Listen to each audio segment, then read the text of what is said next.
This program is powered by Mega Bank Nepal Limited.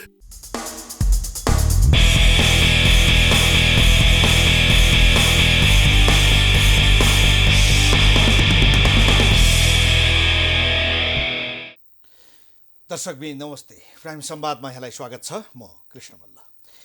आज हामी वैशाख 30 गते हुन गइरहेको स्थानीय तहको निर्वाचनमा दलहरूका एजेन्डा र दलहरूका काम र त्यसमा पनि मुख्यतः लोकतान्त्रिक समाजवादी पार्टी लोसपाको दृष्टिकोण, उसको रणनीति र उसका योजनाका सम्बन्धमा छलफल गर्न गइरहेका छौँ र यसको निम्ति लोसपाका केन्द्रीय नेता राजीव झा हामीसँग हुनुहुन्छ। स्वागत छ यहाँलाई। धन्यवाद। नमस्कार। अब चुनाव त आइ नै सक्यो, सबै दलहरू आफ्नो तयारीमा छन्।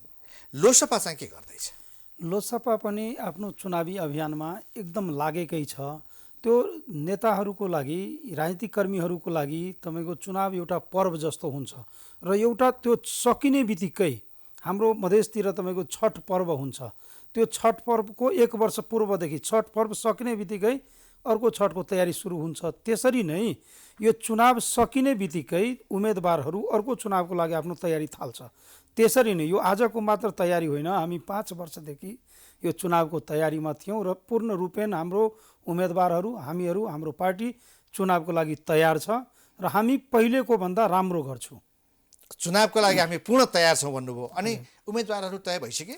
उम्मेदवारहरू तपाईँको धेरै ठाउँमा तय भइसकेका छ। 2-4वटा 5 ठाउँमा अलिकति सामान्य कम्पिटिसन छ, त्यो विवाद छैन। धेरै आकाङ्क्षी भएर अलिकति समस्याहरू छ, त्यो आज र भोलिमा मिल्छ। हाम्रो नेताजीहरू आफ्नो मिटिङमा व्यस्त हुनुहुन्छ, उहाँहरू म्यानेज गरिहाल्नुहुन्छ। देशभरका सबै स्थानीय तहमा तपाईँहरू उम्मेदवार उठाउनुहुन्छ कि कुनै खास विशेष ठाउँमा मात्रै? त्यस्तो छैन। हामी सम्पूर्ण देशैभरि सबै 753मा त उठाउँदैनौँ, तर अधिकांश निर्वाचन क्षेत्रमा स्थानीय तहमा हाम्रो उम्मेदवार हुन्छ। मुख्यतः तपाईँको ध्यान भनेको मध्य प्रदेशमै हुने भयो? त्यो मध्य प्रदेश मात्र होइन, यो त हाम्रो मध्य प्रदेश, त्यसपछि तपाईँको यो कोशी प्रदेश, त्यसपछि यो लुम्बिनी प्रदेश लगायत प्रदेशहरूमा हाम्रो 5वटा प्रदेशभन्दा बढीमा, हुन त हाम्रो 7वटै प्रदेशमा सङ्गठन छ, तर बलियो आधार चाहिँ 5वटा प्रदेशमा हो। अब यो समस्या परेको ठाउँहरू चाहिँ कहाँ कहाँ हो त? अब समस्या त कहाँ छ, कहीँ कतै समस्या छैन। अलिकति हामी कमजोर छौँ, त्यसमा हामी एक्सर्साइज गर्दैछौँ, त्यो बढिहाल्छ। समस्या त कहीँ कतै छैन। अब उम्मेदवार चयन भइसक्यो भन्नुभयो, तर हामीहरूलाई चाहिँ उम्मेदवार चिनाउनु भएको छैन। उम्मेदवारी घोषणा त हुनु पर्यो नि। त्यो त कहीँ कतै भएको छैन, कुनै पार्टीले गर्न सकेका छैन। त्यो सबै यो के हुन्छ, तपाईँको आकाङ्क्षी अलिक बढी हुन्छ। 1जना मात्रै हुँदैन, 4 जना हुन्छ, 10 जना हुन्छ। कुनै ठाउँमा 1 जना उम्मेदवार छ, त्यहाँ पनि तपाईँको घोषणा गर्नमा सँगै घोषणा गर्दा अलिकति ठिक हुन्छ कि प्रेसर अलि अन्य दलहरूलाई कुरेर बस्या होइन? कुनै त्यस्तो केही छैन। हामी आफ्नो तयारी गरेका छौँ। 2-4वटा 5वटा घोषणा गर्न मात्रै बाँकी हो। घोषणा मात्रै, त्यो लिस्ट बनिसकेको छ। लिस्ट चाहिँ तयार भइसक्यो, अब यसलाई घोषणा गर्न मात्रै बाँकी। हजुर हजुर। हामी कुनै दलबाट कोही फुटेर आउँछ त्यसलाई टिकट दिन्छौँ, त्यस्तो होइन। हामीसँग हाम्रो स्टकमा स्थानीय तहभन्दा बढी नेता छ। अब घोषणा गर्नुपर्ने बेला त भयो त। अब 11 गते मनोनयन दर्ता गर्ने हो, जम्मा 2-3 दिन। त्यसमा 4-5-7वटा ठाउँमा अलिकति बढी आकाङ्क्षी भएर त्यो रोकेको हो र त्यही 4-5वटा ठाउँको कारणले तपाईँको अन्य पनि रोकिया छ। हाम्रो पार्टीले तपाईँको सिटिङ गेटिङको निर्णय गरेका छ। विगतको चुनावमा जति जनाले चुनाव जित्या छ, वार्ड अध्यक्षदेखि लिएर मेयर उपमेयरसम्म, त्यो सबैलाई टिकट दिने पार्टीले निर्णय गरिसकेका छ। त्यसमा 1-2 अपवाद बाहेक, या त हाम्रो पार्टी छोडेर कोही गइसकेका छ, या त्यस्तो अपवाद बाहेक हामी सिटिङ गेटिङलाई दिने। अनि त्यसपछि तपाईँको स्थानीय तहबाट जुन वार्डदेखि लिएर जिल्लासम्म, जिल्लादेखि फेरि प्रदेशसम्म सबै ठाउँबाट नाम चयन भएर आइसकेका छ र कसलाई दिनुपर्छ, को त्यहाँको पपुलर फेस हो, त्यो सबै चिन्हित भइसकेका छ। त्यो आज भोलिमा तपाईँ क्लियर भइहाल्छ। तपाईँको पार्टीमा त विवाद थियो, महन्त ठाकुर र राजेन्द्र महतो बीच लामो समयदेखि विवाद थियो। लगभग यो पार्टी फुट्छ भन्नेमा पुगिसकेको थियो। अब उम्मेदवार चयन चाहिँ तपाईँले सहमतिका आधारमा गर्नुभयो? तपाईँ के छ नि, यो बाहिर हामीले भित्रभन्दा पनि बाहिर बढी हल्ला हुन्छ। मिडिया कर्मीहरूले कतिचोटि पार्टी फोडिदियो, कतिचोटि जोड दियो, अनि त्यसमा विपक्षीहरूको पनि हुन्छ। हाम्रो पार्टीमा कुनै विवाद छैन। महन्त ठाकुरजी र राजेन्द्र महतोजी हाम्रो आदरणीय नेता हुनुहुन्छ। उहाँहरूको बिचमा कुनै विवाद छैन।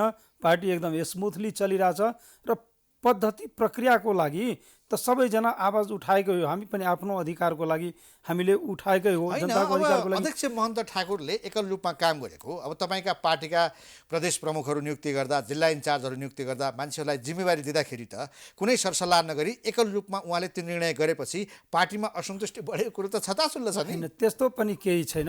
हाम्रो आदरणीय मोहन ठाकुरजीले केही सोचेर केही बुझेर मान्छेको या हाम्रो नेताको योग्यता क्षमता हेरेर नै दिनुभएको छ। हुनसक्छ अरू पनि आकाङ्क्षी हुनसक्छ, त्यो हाम्रो सपोर्टर हुनसक्छ, हाम्रो अध्यक्षजीको वरिष्ठ नेताजीको सपोर्टर हुनसक्छ, तर योग्य क्षमतावानलाई नै दिनुभएको छ। त्यसमा पद्धति प्रक्रियामा मात्र तपाईँको अलिकति सामान्य देखिया थियो। पद्धति प्रक्रिया मिलेन र भनेर मात्र केही नेताहरूको भनाइ थियो, त्यो तर सबै मिलिसकेको छ। यसले कुनै प्रकारको चुनाव अगाडि पार्टीभित्र कुनै विवाद छैन भन्ने कुरा तपाईँहरू देखाउन चाहनुहुन्छ। चुनाव अगाडि पनि पछाडि पनि, तर के हुन्छ नि, पार्टी पद्धतिमा आउनु पर्यो, सिस्टममा आउनु पर्यो। त्यो हाम्रो सबैजनाको, म सहित सबै पार्टीको सबै लिडरहरूको नेताहरूको चाहना हो। त्यो आजसम्म तपाईँको कुनै पनि विभाग नबन्नु, केन्द्र कमिटी नबन्नु, या तपाईँको नेताहरूको जिम्मेवारी बाँडफाँड नहुनु, त्यो त अलिकति नमिलेको जस्तो छ। तर यो चुनावपछि सबै मिलिहाल्छ, हामीहरूले त्यस्तो आश्वासन पाएका छौँ। यो चुनावमा तपाईँहरू कसरी जाँदै हुनुहुन्छ भन्ने हो, किनभने अन्य राजनीतिक दलहरू गठबन्धन गरिएका छन्। ठुला ठुला दलहरू, यो देशका 1 नम्बर 2 नम्बर 3 नम्बर पार्टीहरू पनि आपसमा गठबन्धन गरेर जाँदैछन्। तपाईँहरूको के छ? सबै गठबन्धन किन गर्नुपर्छ? गठबन्धन गर्नुपर्छ आफूलाई हारेको महसुस गर्नेहरूले गठबन्धन गर्छ। म कमजोर छु त्यो ठान्नेहरूले गठबन्धन गर्छ। या मैले गल्ती गरेको छु, अरूले अलिकति ठिक गरेको छ, उसँग मिल्यो भने मेरो पनि पाप धुल्छ कि भनेर गठबन्धन गर्छ। लोसपा पहिलेको चुनावभन्दा राम्रो परिणाम, गतिलो परिणाम ल्याउँछ एक्लै। हाम्रो एक्लै कहीँ गठबन्धन गर्दैन, कहीँ गठबन्धन गर्नु पर्दैन। लोकतान्त्रिक समाजवादी पार्टीले यो स्थानीय तहको निर्वाचनमा कुनै दलसँग गठबन्धन गर्दैन, कुनै दलसँग गठबन्धन गर्नु पर्दैन। गठबन्धन गर्नुपर्ने आवश्यकतै छैन। हामी विगतको चुनावमा 25वटा स्थानीय तहमा जित्या थियो, प्रदेश नम्बर 2 मा, अहिलेको मध्य प्रदेशमा, र त्यही अरू ठाउँमा हामीले भागै ल्याएको थिएन। अहिले हामी त्योभन्दा राम्रो नतिजा त्यसै ल्याउँदैछौँ, एक्लै ल्याउँदैछौँ। जसले हाम्रो उम्मेदवारहरू, हाम्रो साथीहरू, नेताजीहरू यत्रो 5 वर्षदेखि तयारी गरेर राख्नु भएको छ। भागभण्डामा अरूले त्यो भाग पारिदिन्छ। हामी आफ्नो नेतालाई अहिले नै हेर्नु न, काङ्ग्रेसमा महानगरपालिका र उपमहानगरपालिकामा जुन भागभण्डा भएको छ, कुनै पार्टी कुनै नेताले त्यहाँ मान्या छ? र आफ्नो नैतिकतालाई पनि मान्दैन। मैले सधैँ तपाईँको मधेसवादी दलहरूमा भोट हालेको, मैले छाताछापमा भोट हालेको, मैले पन्जाछापमा भोट हालेर यदि एकीकरण भइदिए पनि काङ्ग्रेसमा त म भोटै हाल्न सक्दैनौँ। म सूर्यमा, म तपाईँको हसुवा हतौरामा भोटै हाल्न सक्दैनौँ। अब एकीकरण गरेर यस्तो तपाईँको पार्टीमा सिद्धान्तै नभएको, सिद्धान्तविहीन मान्छेहरूको बिचमा यो के को लागि एकीकरण भएछ? पदको लागि मात्र एकीकरण हुनु? त्यही त। अब सिद्धान्त मिल्नेसँग यो देशमा काङ्ग्रेस र कम्युनिस्टै छैन कोही, सबै सत्ताको लोभी पापी भुखा नङ्गाहरू छ। यहाँ कम्युनिस्टको सिद्धान्त र काङ्ग्रेस कम्युनिस्ट मिलेर बनाइदिन्छ। यत्रो घाँटी रेतेर मारिदिएको काङ्ग्रेसहरूलाई माओवादीसँग तपाईँको तालमेल गर्छ। यो एमाले नेताहरू त्यो पलाइन्थ्यो माओवादीको डरले, काङ्ग्रेस पलाइन्थ्यो। जसको बुवालाई मारिदिया छ, जसको छोरालाई मारिदिया छ, जसको तपाईँको हस्बेन्डलाई मारिदिया छ, कसैको ज्वाइँलाई मारिदिया छ, यो तालमेल गरेर त्यो मान्छेले हसुवा हतौरामा भोट हाल्न सक्छ? हाम्रै जनकपुरमा हेर्नुहोस् न, यत्रो भ्रष्टाचारको विरुद्धमा, त्यहाँ अहिलेको तत्कालीन मेयर लालकिशोर शाहको विरुद्धमा यो यत्रो बवाल भयो, यत्रो सबै पुरै तपाईँको नगरपालिका नै लागेको छ कि यो भ्रष्टाचार मुक्त गर्नुपर्छ, यो लालकिशोर मुक्त हुनुपर्छ।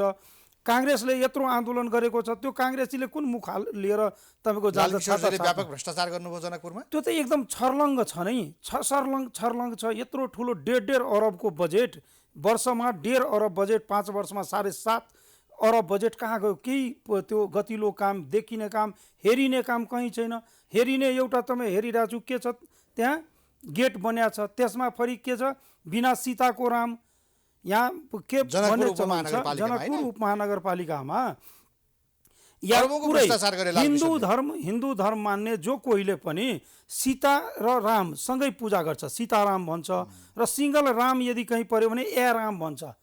त्यहाँ त गेटमा सिधै तपाईँको सिंगल रामलाई धनुष तोडेको देखाएको छ धर्मशास्त्रमा, तर त्यहाँ धनुष तानेको त्यो राखिदिएको छ। त्यो त हिन्दू धर्मलाई अपमान भएको हो, व्यापक त्यहाँ भ्रष्टाचार भएको हो। केही अहिले 75-76 को हो जसले तपाईँको अडिट गराउन सकेका छैन, त्यसलाई त्यो गठबन्धनले टिकट दिएको छ। कसरी त्यो काङ्ग्रेसले त्यहाँ कसरी भोट हाल्छ, कसरी तपाईँको यो कम्युनिस्टले त्यहाँ लालकिशोरजीलाई भोट हाल्छ। त्यस्तो नहोस् भन्ने तपाईको अपेक्षा हो, तर गठबन्धनप्रति त उहाँहरू इमानदार हुनुहुन्छ। भरतपुरमा देशभर गठबन्धन बनाउनु भएको छ, उहाँले त भागालिसक्नु भयो। भरतपुरमा महानगरपालिका कसलाई, भरतपुरको काङ्ग्रेसीले त भनिसकेको छ म कसरी हाल्छु भोट। त्यहाँ विराटनगरमा म आफै चुनाव लड्छु भनेकै हो। यहाँ जहाँ जहाँ पनि तपाईँको गठबन्धन भएको छ त्यहाँ सम्पूर्ण काङ्ग्रेसको पनि छुट्टै उम्मेदवार छ। अब यहाँ दलै बन्या छैन, समाजवादी नेपाल कम्युनिस्ट पार्टी समाजवादीको दलै बन्या छैन, त्यहाँ मान्छे नै छैन। त्यसलाई गठबन्धन गर्नुपर्ने आवश्यकता छ। प्रचण्ड सिधिसकेका छ, माओवादी सिधिसकेका छ यो देशमा, उसलाई गठबन्धनको आवश्यकता छ। काङ्ग्रेसलाई आवश्यकतै छैन, यो तपाईँको लोसपालाई आवश्यकतै छैन। लोसपासँग एकदम स्टक भएको लोसपा पार्टी हो, नेताको स्टक छ। हामी आफै जित्छौँ। यिनीहरूले जतिसुकै गठबन्धन गरे पनि फरक तपाईहरुलाई केही असर पर्नेवाला छैन। यो फेरि तपाईँसँग म यही अर्को संवादमा बसेर तपाईँलाई भन्छु, हामी 25 वटा जितेका छौँ, त्योभन्दा जितेका थियौँ त्योभन्दा हामी बढी ल्याउँछौँ। अब यो 753 वटा स्थानीय तहमध्ये तपाईँहरूको प्रक्षेपण के छ, कति ठाउँमा जित निकाल्नुहुन्छ? अहिले त्यो एकदम एक्ज्याक्ट भन्न सकिँदैन। हामीले जति उठाएको छौँ, जति हाम्रो तयारीहरू छ, त्यसमा हामी 50+ हुन्छौँ। मध्य प्रदेशमा? मध्य प्रदेशमा त हामी 1 नम्बर नै थियौँ, अहिले पनि 1 नम्बरै हुन्छौँ। त्यहाँ भएका लगभग सबै स्थानीय तहमा सबैमा उम्मेदवार छ र उम्मेदवार भन्दा बढी नेता छ, त्यहाँ स्टक भन्दा बढी छ हामीसँग। नेता मात्रै भएर भएन, तपाईँहरूसँग मतदाता पनि हुनु पर्यो नि। हामीसँग तपाईँको लोकतान्त्रिक समाजवादी पार्टी मात्र एउटा यस्तो पार्टी छ यो देशमा जसले परिवर्तनको लागि लड्या छ। आजदेखि मात्र होइन, 2042 सालदेखि तपाईँको सद्भावना परिषदै हुँदा नेपाल सद्भावना पार्टी पछि त्यो हाम्रो यहाँ यो देशमा अधिकारविहीनहरूको लागि, शोषित पीडित उपेक्षित अवहेलित अपमानित जति पनि छ, जति पनि अधिकारविहीनहरू छ, तिनीहरूलाई समानताको अधिकार दिलाउनुपर्छ। त्यो आन्दोलन गरेको, त्यो लिगेसी बोकेको पार्टी लोसपा हो। हामीसँग मुद्दा छ। हाम्रै मान्य महन्त ठाकुरज्यूलाई, हाम्रै पार्टीको अध्यक्षज्यूलाई प्रधानमन्त्री बन्ने अवसर थियो। उहाँले तपाईँ प्रधानमन्त्री बन्नुहोस् भनेर तपाईँकै मिडियाबाट मैले कतिचोटि सुने। प्रचण्डजी आफै भन्नुभयो कि तपाईँ आउनुहोस्, तपाईँ सन्त नेता हो, तपाईँ प्रधानमन्त्री बन्नुहोस्। तर उहाँ यो देशमा अधिकारविहीनलाई अधिकार दिलाउनको लागि प्रधानमन्त्री पद स्वीकार गर्नु भएन। उहाँ प्रधानमन्त्री पद छोडेर पनि त्यो नागरिकता को समस्या कसरी समाधान हुन्छ, जन्मसिद्धको नागरिक जुन छ उसको छोराले जवान भइसकेका छ, न पढ्न पाइरहेछ, न फ्रीमा उपचार गराउन पाइरहेछ, न विदेश जान पाइरहेछ, न जागिर छ, न केही छ। त्यो आफ्नै देशमा नेपाली भएर पनि त्यो नेपाली नागरिक सर उसले सुविधा पाइरहेको छैन। त्यसले कसरी नागरिकता पाउँछ? त्यसको लागि आफ्नो कुर्सी मो छोडिदिनु भयो। उहाँ यो यत्रो ठुलो 2072 को प्रस्ताव आउँदा पनि उहाँले स्वीकार गर्नु भएन। किन गर्नु भएन? यो 2072 मा परिवर्तनको लागि यत्रो लडेको मान्छे, यतिजना माथि मुद्दा लागेको थियो, त्यो मुद्दा फिर्ता नहुन्जेलसम्म हामी कुनै पनि पदमा बस्दैनौँ। हामीलाई प्रधानमन्त्री पद चाहिएन, हामीले राष्ट्रपति पद चाहिएन। महन्त ठाकुरको यो एउटा इतिहास सबैलाई थाहा महन्त ठाकुरजी हाम्रो ड्राइभिङ सिटमा बस्न छ। उहाँ मधेसमा 1 नम्बर पार्टी हौ भन्नुभयो मधेसमा, तर मधेसमा जोबाट फुटेर आउनु भयो नि जनता समाजवादी पार्टी जसपा हामी फुटेकै होइनौँ हैन। एउटा जसपा छ त्यहाँ, अर्को उदाइरहेका सीके राउत छन्। जनमत फुटेका होइनौँ। तपाईँलाई थाहै छ जति बेला हाम्रो माननीय उपेन्द्र यादवजीको समाजवादी पार्टी थियो, फुटिरहेको थियो, त्यति बेला हामीले जोगाइदिएको हो, सबैलाई थाहा छ। तर फेरि के भयो? उहाँ आफू भित्रमा आफैलाई मजबुत गरेर केही लोभी पापीहरूलाई ल्याएर त्यो छुट्टै हामीहरूलाई नै निकालिदिनु भयो पार्टीबाट, हाम्रै पार्टीबाट हामीलाई नै विस्थापित गरिदिनु भयो, हामीले नै बचाएको हो। तर उहाँको पनि इतिहासहरू एकदम सबैको सामुमा नै छ। सुरुदेखि नै फोरम हुँदा तपाईँको 54 जनाबाट 11 जनामा झर्नुभयो। त्यसपछि पनि त्यसमा पनि जसले उहाँलाई सहयोग गरेको थियो, सुरुवातको फोरम मधेसी जनअधिकार फोरम जसले स्थापना गरेको थियो, त्यो सबै जिल्लामा हेर्नुहोस्, त्यो सुरुवातको टाइममा जो अध्यक्ष थियो त्यो आज उहाँको साथमा छैन। जो तपाईँको पदाधिकारीहरू थियो त्यो एकजना पनि उहाँको साथमा छैन। उहाँको बानी नै छ त्यो प्रयोग गर्दै जाने, छोड्दै जाने, फेरि नयाँ ल्याउने, उसलाई प्रयोग गर्ने। तर अहिले पछिल्लो समयमा त बाबुरामले अल्पमतमा पारिदियो उपेन्द्रलाई। अब त्यो अल्पमतमा परेको कसैले भए नसकेका हैन, उपेन्द्रलाई बाबुरामले सके है। हैन, अल्पमतमा परेको भए कति विजय गच्छदार पार्टी गए, फुट्दैन। जेपी गुप्ता गए होइन। अब महन्त ठाकुर, राजेन्द्र महतो, तपाईँहरू सब त्यही ठाउँमा, सबै तपाईँहरूलाई चाहिँ उपेन्द्र यादव किनार लाउन सफल भए। त्यो केही तर भएको बाबुरामले छैन। उनलाई त्यो अल्पमतमा के हुन्छ नि यो राजनीतिकमा मात्रै होइन, व्यावहारिक लाइफमा पनि या अन्यमा पनि कोही अलिकति त्यो बलियो र कोही कमजोर हुन सक्छ, त्यो क्षणिकको लागि।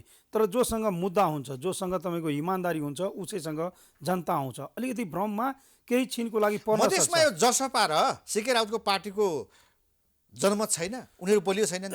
बलियो त त्यो चुनावपछि थाहा हुन्छ, मात्र भिड एकट्ठा गरेर आज सबै कन्सियस भइसकेका छ, सबैजना पढे लेखेको छ, सबैसँग तपाईँको मोबाइल छ, इन्टरनेट छ, सबैजना पत्र पत्रिकाहरू पढ्छ, अनलाइन न्युजहरू हेर्छ। त्यो को मुद्दा साथमा छ, कसको साथमा मुद्दा छ, कसको साथमा यो मधेसको लगायत शोषित पीडित उपेक्षितको भविष्य छ, जोसँग भविष्य छ, जसले तपाईँको मुद्दा उठाइरहेको छ, जो इमान्दार छ। दुईचुरे नीति त तपाईँको पार्टीले लिएको हो नि। अब केपी ओलीको पार्टी सरकारमा पनि तपाईँहरू सहभागी हुनुभयो हो कि होइन? हामी सहभागी त्यसै भएको होइन। केपी ओलीमा पनि सहभागी हुनुभयो। केपी ओलीजीमा तपाईँको सहभागी हुनुभयो, फेरि तपाईँ हामी 19 दिन भयौँ, अदालतले चेन्ज हटाइदियो, तर सहभागी हुनलाई पनि हामीले काम गराएर सहभागी भयौँ। ठिक छ, त्यो केपी ओलीजी प्रतिगमनकारी हो, त्यसले केही गरेन, बर्बाद गरिदियो, देशलाई बर्बाद गरिदियो। उपेन्द्रजी, प्रचण्डजी लगायत जुन एकदम त्यहाँ आक्रामक भाषणहरू गर्नुहुन्थ्यो, क्रान्तिकारी भाषण गर्नुहुन्थ्यो, हामी हाम्रो देश आफै बनाउँछौँ, हामी नागरिकता समस्या समाधान गर्छौँ, हामी मुद्दा फिर्ता गराउँछौँ। आज 6 महिना भइसक्यो, कहाँ के भएको छ? त्यो मुद्दाहरू कहाँ गयो? जति बेला तपाईँको यो परिवर्तनको लागि गठबन्धन भइरहेको थियो, यत्रो ठुलो ठुलो चर्को भाषण गर्नेहरूको कहाँ मुखबाट एकचोटि पनि सुनेको छु?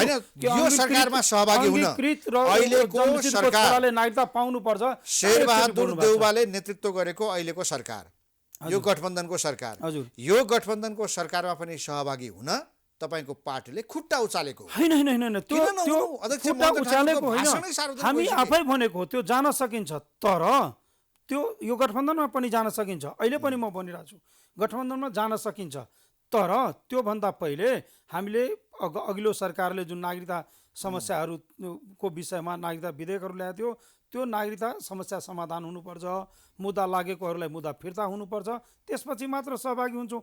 आज मात्र हामीलाई भनेको हो र?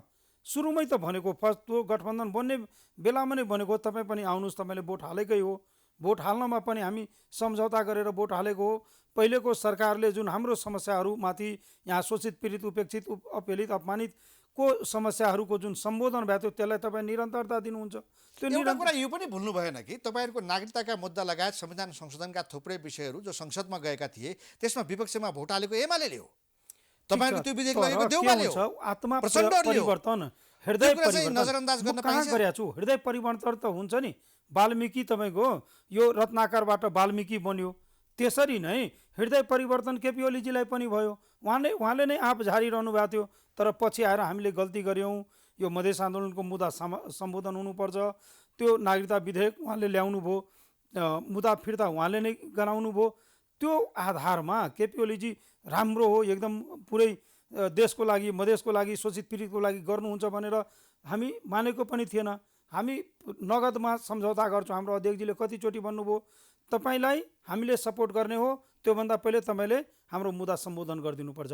हामीले प्रधानमन्त्री मन्त्री चाहेको होइन, त्यो हाम्रो पार्टीले त कतिचोटि भनिसकेका छ। यो सरकारलाई पनि हामीले त्यही भनेको हो, तपाईँ हामीले उठाएको मागहरू सम्बोधन गर्नु, त्यसपछि तपाईँले सघाउन तयार छौँ। अनि के भने प्रचण्ड देउवाहरूले? त ठिक छ, गर्छु भन्नुभयो, अहिले आउनुहोस् न सरकारमा आउनुहोस्, हामी मिलेर गरौँला। त सरकारमा आउनुभन्दा पहिले हाम्रो काम गरिदिनुहोस् भनेको हामीले हो। अहिले पनि यदि हाम्रो काम गरिदियो भने भोलि उहाँलाई सहयोग गर्न सकिन्छ। तर हाम्रो लागि प्रचण्डजी पनि त्यस्तै, देउपाजी पनि त्यस्तै, केपी ओलीजी पनि त्यस्तै, सबै उस्तै हो। मधेसको मुद्दामा सबैजना अनुदार हो। अर्को मुद्दा यदि आउँदा तपाईँको सबैजना एक ठाउँमा, आफ्नो बेनिफिटको लागि सबैजना एकै ठाउँमा। अहिले तपाईँ काङ्ग्रेस छ, अहिले न कम्युनिस्ट छ न काङ्ग्रेस छ, सबैजना त्यो गठबन्धनमा। तपाईँले रत्नाकरबाट वाल्मिकी ओली बने भन्नुभयो, यदि ओली रत्नाकरबाट वाल्मिकी बनेका हुन् भने तपाईँहरू त यो चुनावको बेलामा ओलीको लागि भनेको होइन, रत्नाकर पनि वाल्मिकी बन्न सक्छ, बन्या छ, त्यो इतिहास हो। त्यसरी नै केपी ओलीजीको हृदय परिवर्तन भएर मधेसको मुद्दा सम्बोधन गर्छु, जनजातिको मुद्दा सम्बोधन गर्छु उहाँले भन्नुभयो र प्रयास पनि गर्नुभयो, सुरुवात गर्नुभयो। अनि उहाँको सुरुवात गर्दा हामीले उहाँलाई सपोर्ट गऱ्यौँ। हामीले त्यही त तपाईँहरूको त अलिकति विश्वास जागेको भनेको त देउबा प्रचण्ड भन्दा ओलीमाथि भयो नि त। ओलीमाथि हो। अहिले पनि अनि ओलीलाई किन छाडे आज? कहाँ छोड्या छु ओलीलाई? खै सत्ता गठबन्धनमा हामी त जाँदाखेरि ओलीसँग गठबन्धन खै आवश्यकै छैन। हामी त एमाले तपाईँहरूलाई चुनावमा इन्भाइट गरिरहेछ, आउनु सँगै जाउँ। बिचारा कोही नपाएर व्यक्तिसँग सहकार्य गर्दैछ एमाले। लोसपा एउटा विचार भएको पार्टी हो, लोसपा एउटा मुद्दा उठाएको पार्टी हो। उहाँले पनि अहिले पनि त्यहाँ एमालेसँग पनि गठबन्धन गर्न सकिन्छ, तर उहाँले एकदम विधिवत रूपमा यो भन्नु पर्यो तपाईँले उठाइरहेको मागहरूमाथि हामी प्रतिबद्ध छौँ। त्यो स्थानीय निकायमा पनि हामीले यो मागहरूलाई एकदम मजबुतीको साथ उठाउँछु। त्यो प्रतिबद्धता कचोटी गर्नुपर्छ। पहिला तपाईँहरूको लिखित सम्झौता भएर सरकारमा गएको हो, पटक पटक तमसुक गराउने। तर के भइरहेछ तपाईँको, जहाँ हामी आफै मजबुत छौँ, जहाँ हामी आफै जित्न सक्छौँ, त्यहाँ हामी विचार नमिल्ने पार्टीसँग किन हामीलाई एकीकरण गर्नु पर्यो? किन हामीले तालमेल गर्नु पर्यो?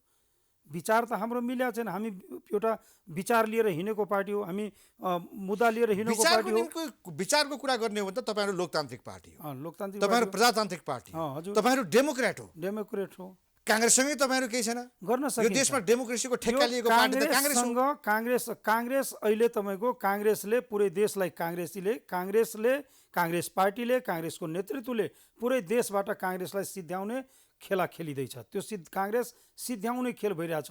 यसरी नै तपाईँ त्यो बिहारकै उदाहरण लिनुहोस् न, काङ्ग्रेसकै सरकार थियो, जो आउँदा पनि काङ्ग्रेसै बन्ने हो, तर काङ्ग्रेस सिद्ध्याउँदैछन्। तर के भयो त्यसपछि? के भयो त्यहाँ त्यसले यो अलिकति बेनिफिटको लागि अरूलाई त्यो यसमा स्थापित गर्नको लागि त्यो चुनावी तालमेल गर्न थाल्यो। अझ कहाँ गयो काङ्ग्रेस? न उत्तर प्रदेशमा काङ्ग्रेस छ, न बिहारमा काङ्ग्रेस छ। 28-29वटा राज्यमध्ये तपाईँको 5वटामा सीमित भइसकेको छ काङ्ग्रेस। यो गठबन्धन संस्कृतिको तपाईँहरू विरोधी? गठबन्धन संस्कृतिको विचार मिल्नेसँग गठबन्धन हुनु पर्यो। काङ्ग्रेसको विचार मिल्दैन? काङ्ग्रेससँग त मिल्छ, गर्न सकिन्छ, काङ्ग्रेससँग गर्न सकिन्छ। तर काङ्ग्रेसले यो 17,000 मान्छे मार्नेसँग तपाईँको ऊ गर्यो, समीकरण बनायो भने त्योसँग कसरी हाम्रो विचार मिल्छ? काङ्ग्रेस आफ्नो विचारबाट विचलित भइसकेको छ। काङ्ग्रेसलाई गठबन्धन गर्नु नै पर्दैन। यदि काङ्ग्रेस आफैमा काङ्ग्रेस पार्टीभित्रै यदि गठबन्धन गर्यो भने कसैसँग काङ्ग्रेसलाई गठबन्धन गर्नु पर्दैन। काङ्ग्रेसलाई बैशाखी लिनु पर्दैन तपाईँको हँसुवा हतौराको, यो छाताको, कसैको बैशाखीको सहारा लिनु पर्दैन। काङ्ग्रेसलाई काङ्ग्रेसभित्रैको तपाईँको गुटहरूसँग तपाईँको समीकरण गर्नुपर्ने हो, उसँग तपाईँको गठबन्धन गर्नुपर्ने हो। त्यो गठबन्धन नगरेर काङ्ग्रेस यो देशमा डेमोक्रेटहरूलाई सिद्ध्याउने, यो समाजवादी विचारधारा राख्ने, यो प्रजातान्त्रिक विचारधारा राख्नेलाई त्यो खतम गर्ने यो विदेशी र स्वदेशी षड्यन्त्रहरू हो। त्यो षड्यन्त्र भइरहेछ। ठ्याक्कै यो शेखर कोइराला र गगन थापाकै मनको कुरा तपाईँले भनिदिनु भयो। जहाँसम्म लोकसभाको कुरा छ, सत्ता गठबन्धनमा तपाईँहरूलाई छेक्ने, सरकारमा तपाईँहरूलाई छेक्ने, हरेक तपाईँहरू जुन जुन ठाउँमा प्रगति तपाईँहरूको हुन्छ त्यहाँ तगारोको रूपमा उभिने उपेन्द्र यादव हुन् कि होइनन्? उपेन्द्र यादवका कारण तपाईँहरूको प्रगति रोकिया हो कि होइन? उपेन्द्रजीको विगतको इतिहास हेर्नुहोस्, उहाँ कम्युनिस्ट हो। पुरै देशबाट, पुरै विश्वबाट कम्युनिस्ट सिद्धिँदैछ। यो देशमा कम्युनिस्ट बढ्नुको के कारण हो?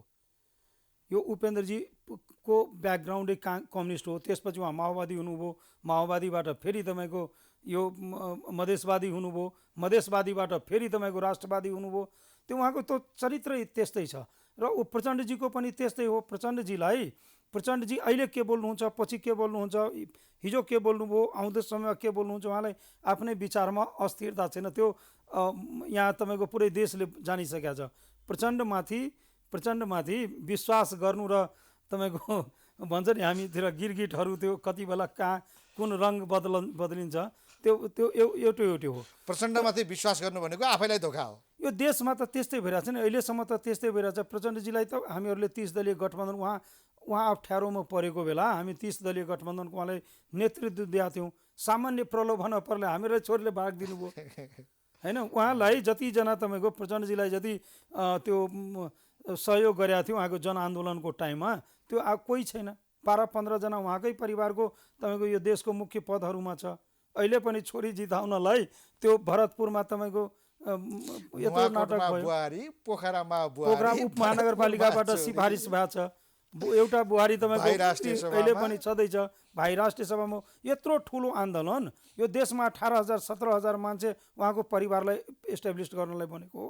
त्यो त सोच्नुपर्छ नि माओवादीहरूलाई, त्यो सोच्नुपर्छ नि काङ्ग्रेसहरूलाई, उहाँको परिवार इस्टाब्लिस गर्नलाई यो देशबाट काङ्ग्रेस सिध्याउने हो। म त तपाईँकै मञ्चबाट काङ्ग्रेसी नभएर पनि हाम्रो पुरानो पृष्ठभूमि चाहिँ काङ्ग्रेस हो, त्यसैले काङ्ग्रेस यहाँबाट खतम हुनु हुँदैन भन्ने मेरो चाहना हो।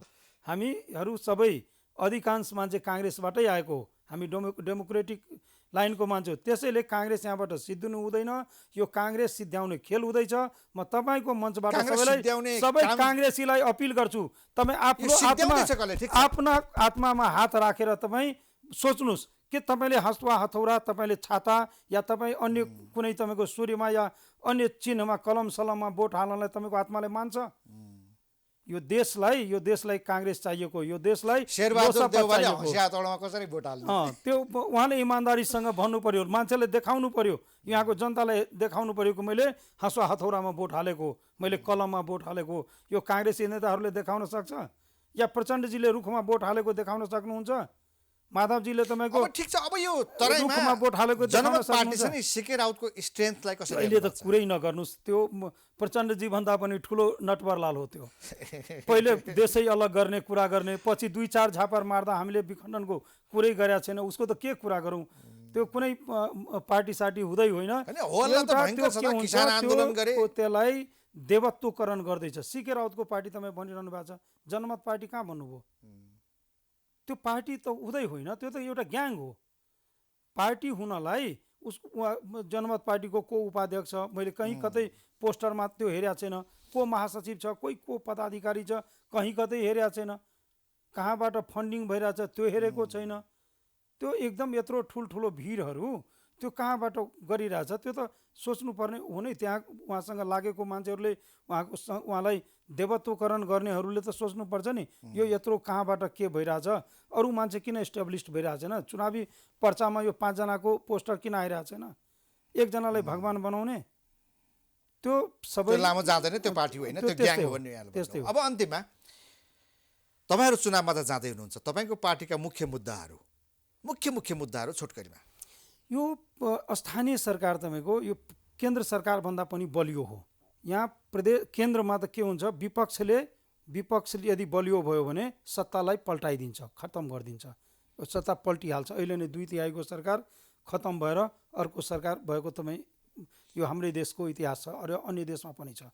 तर यहाँ स्थानीय निकायमा के छ, 9वटा वाडा नगरपालिकाहरूमा या 11वटा 10वटा छ, त्यसमा सबै वार्ड अध्यक्ष विपक्षमा भए पनि त्यो स्थानीय सरकारलाई खसाउन सक्दैन।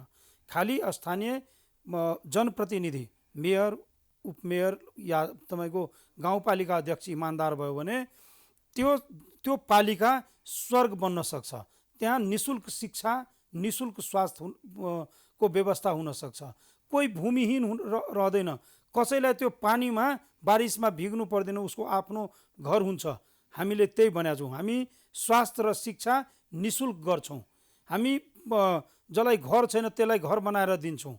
त्यो हाम्रो मेन एजेन्डामा जो समाजबाट बहिष्करणमा पर्या छ, जो समाज जसलाई स्वीकार गरेको छैन, त्यो सबैलाई मिलाएर हामी यो नगरपालिका, हाम्रो मेयरहरू या हाम्रो पार्टीबाट जुन निर्देशन भएको छ, त्यो हामी त्यसरी त्यो बहिष्करणमा परेकोहरूलाई पनि सम्मानको साथमा लैजाने हाम्रो मुख्य उद्देश्य हुन्छ। र पहिलो मान्छेको सबभन्दा बढी पैसा जान्छ तपाईँको कहाँ? शिक्षामा र स्वास्थ्यमा। त्यो पैसा रुक्यो भने मान्छेको जीवनस्तर सुध्रिन्छ। आजै तपाईँको हरेक नगरपालिकामा एउटा के भन्छ बिरान जस्तो भवन यदि हेर्नु हो त्यो स्कुल हुन्छ। मान्छे नै नभेट्ने, डाक्टरै नभेट्ने, अहेबो एचए नै नभेट्ने अफिस कोही भेटाउनुहुन्छ भने त्यो स्वास्थ्य कार्यालय हुन्छ।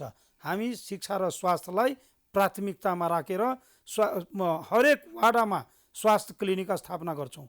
हामी हरेक स्कुललाई बोर्डिङ स्कुल छ र हामी बोर्डिङ स्कुललाई त बन्द गर्न सक्दैनौँ, प्राइभेट स्कुललाई त बन्द गर्न सकिँदैन, तर सरकारी स्कुललाई प्राइभेटभन्दा राम्रो बनाउन सकिन्छ।